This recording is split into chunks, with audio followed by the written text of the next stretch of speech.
سر به رضوان و طوبی، به وحی الهی، به قرآن جاری، به تورات موسی و انجیل عیسی.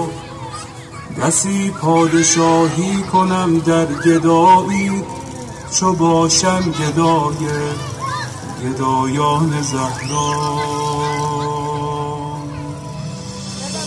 چه شبها که زهرا دعا کرده تا ما همه شیعه گردیم و بیتاب مولا.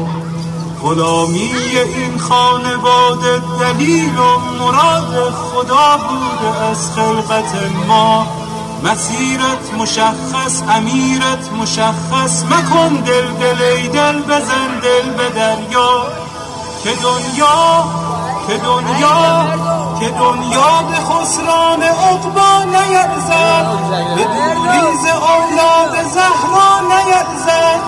و این زندگانی فانی جوانی خوشیهای امروز و اینجا